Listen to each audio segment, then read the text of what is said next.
is how you get to do it fast.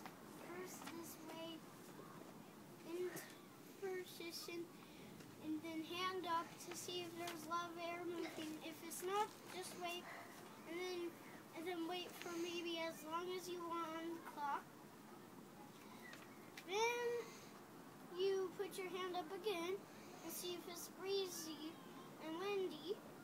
And if it's still not, just do the same thing. But if it is, just do what you want to do, like flying the airplane. Okay. Yeah, like this. It's okay if you don't get it fast, because if you do it this way down here, it won't work. Oh, okay. But maybe sometimes it will work. Maybe sometimes if you keep trying again, like if you do that, it will just not go all the way. Okay. Thank you for telling us how to do a paper airplane. And especially about me.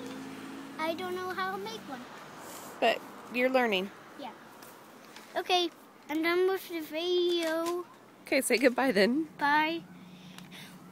You could say, cut. Cut.